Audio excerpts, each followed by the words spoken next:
معزز سامعین گرامی قدر، سیرت النبی کے اندر نبی کریم صلی اللہ علیہ وسلم کی مدنی زندگی کے ابتدائی حالات کو آپ کے سامنے رکھا، 2 ہجری کے بعض اہم واقعات کو آپ کے سامنے رکھا۔ آپ کے سامنے غزوہ بدر کا دیباچہ اور نبی کریم صلی اللہ علیہ وسلم کی سنت مزاحمت کا گزشتہ خطبے میں ذکر کیا۔ آپ حیران رہ جائیں گے، قوموں کی تاریخ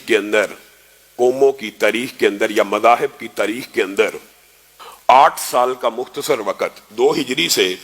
10 ہجری تک کا یہ جو مختصر سا وقت ہے، یہ قوموں کی زندگی میں کوئی لمبا وقت یا مدت نہیں مانی جاتی، لیکن ان 8 سالوں میں رسول اللہ صلی اللہ علیہ وسلم نے جہاد اور قتال کے ذریعے، سنت مزاحمت کے ذریعے، غزوہ اور سرایا کے ذریعے ایک انقلابی کیفیت کو بپا کیا، یہاں تک کہ ان 8 برسوں کے اندر وہ مسلمان جو گنتی میں تھے لاکھوں کی تعداد میں پہنچ گئے، لاکھوں کی تعداد میں ان 8 سال کے اندر پہنچے۔ اور یہ ایک اللہ کی مدد بھی ہے، اور ایک رہتی دنیا تک امت کو کچھ سبق بھی سکھلانے مقصود تھے۔ نبی کریم صلی اللہ علیہ وسلم نے مکی زندگی کے اندر جو صبر کا مظاہرہ کیا، استقامت کا مظاہرہ کیا،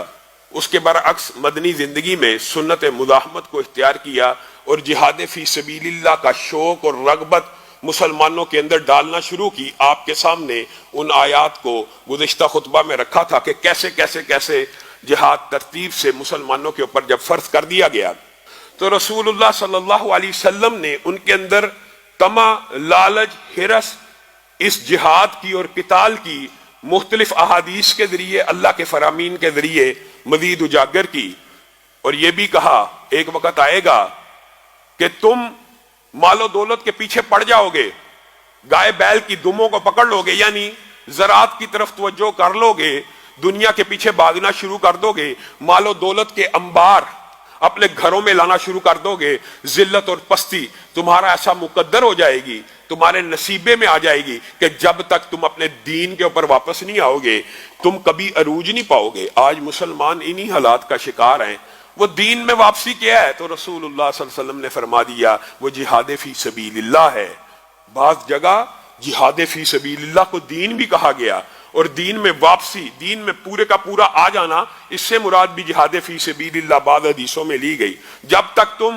جہاد فی سبیل اللہ کی طرف نہیں لوٹو گے تمہاری عظمت رفتہ واپس نہیں آئے گی۔ اور یہاں پر یہ بات گزشتہ خطبے کے آخر میں رکھی تھی کہ من مات ولم یغزو ولم یحدث نفسہ بالغزو مات علی شعبۃ من نفاق، کہ جو بندہ دل کے اندر بھی دشمن کے ساتھ لڑائی کی پریپریشن یا تیاری نہ کرے۔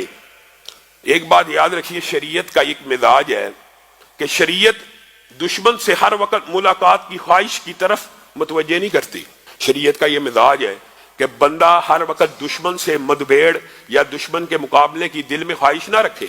لیکن اس حدیث کا مطلب یہ نہیں ہے کہ انسان تیاری بھی نہ کرے۔ دل میں تیاری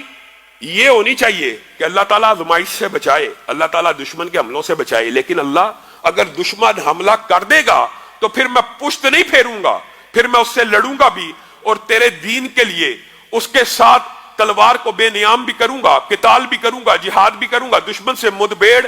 یا اس سے لڑنے کی خواہش اس طرح کرنا کہ وہ میرے پہ حملہ آور ہو جائے، یہ شریعت کا مزاج نہیں ہے۔ لیکن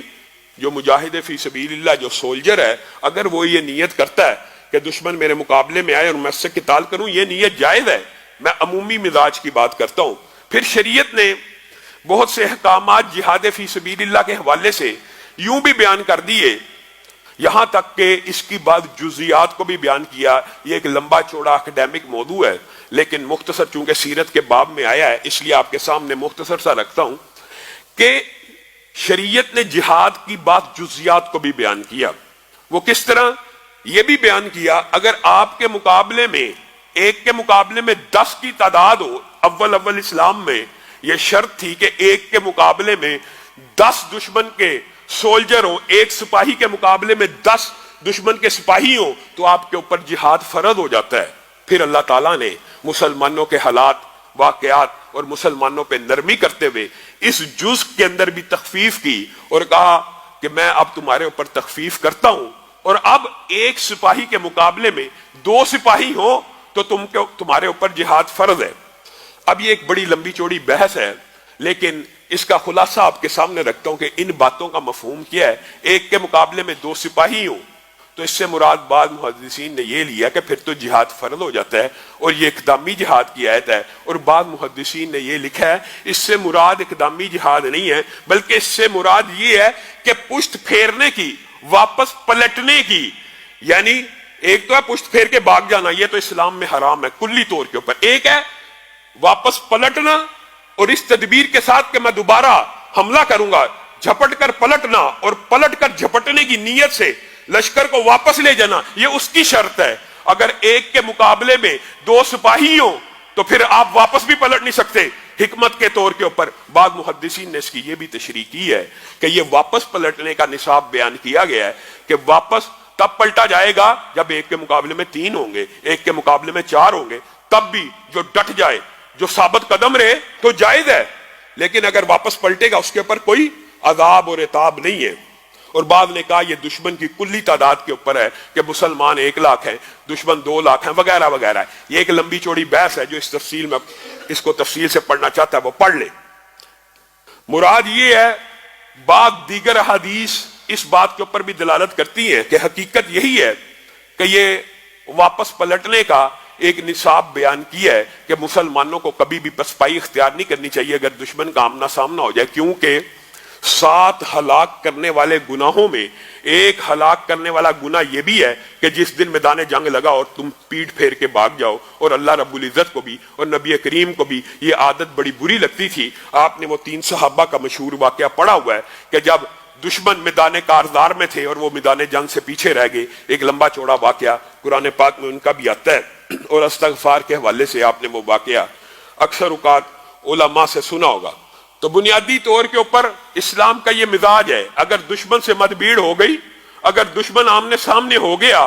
اب پشت نہیں پھیرنی۔ اب یہ وہ حدیث ہے جس کو پچھلے جمعے کے آخر میں بیان کیا کہ پھر عمر کا بھی احساس نہیں ہے۔ ایک انسان سوچے جی میں 50 سال سے اوپر ہو گیا ہوں، تو رسول اللہ صلی اللہ علیہ وسلم نے تو جہاد کی ابتدائی 55 برس کی عمر کے بعد کی ہے، تو اس کا مطلب یہ نہیں ہے کہ کوئی بزرگ ہو گیا یا بوڑھا ہو گیا ہے۔ اس حدیث کا اطلاق ہر ایک کے اوپر ہے، چاہے کوئی 60 سال کا مسلمان ہو، ہاں جو کوئی معذور ہے، جو کوئی اندھا ہے، جو کوئی لنگڑا ہے، جو کوئی معذور ہے، جو کوئی اپاہج ہے، جو کوئی کمزور ہے، جو کوئی کسی بیماری کا شکار ہے، اس کے اوپر کوئی حرج نہیں ہے۔ لیکن اس کے علاوہ مسلمان کی عمر چاہے 70-80 برس کیوں نہ ہو، تندرست ہو، اس کے دل میں بھی یہ تیاری ضرور رہنی چاہیے کہ اگر کبھی دشمن حملہ کر دے گا تو میں اس جنگ میں شامل ہوں گا، اور یہی شریعت کا مزاج ہے اور یہی مسلمانوں کا مزاج ہے۔ اور اس کی مثال آپ حضرت ابو ایوب انصاری کی قبر کو کہاں پہ دیکھتے ہیں؟ جو کوئی لوگ ترکی گئے ہیں وہ حضرت ابو ایوب انصاری کی قبر کے اوپر بھی جاتے ہیں۔ بتائیے کہاں مدینہ ہے، کہاں ترکی ہے، کتنی عمر ہے، 70-80 برس سے بھی اوپر ہو گئے ہیں۔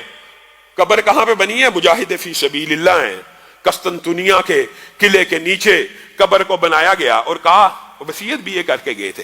کہ میری قبر اس آخری مقام پہ بنانا جہاں مسلمانوں کے فتح کے گھوڑے آخری ٹاپوں کو لگائیں، یعنی آخری سرحد کے اوپر۔ اور پھر مسلمانوں نے جب وہاں پہ قبر کو بنایا تو اعلان کیا یہ صحابی رسول کی قبر ہے، اے کفار کے لوگوں، اے روم کے لوگوں، یاد رکھنا یہ صحابی رسول ہے، یہ ہماری سرحد یہاں تک ہے، فتوحات یہاں تک آ گئی ہیں، اس سے ایک قدم بھی آگے بڑھے تو اور لشکر آئیں گے، تمہیں خاک و خون میں نہلا کے چلے جائیں گے۔ کسی کو جرت نہ ہوئی،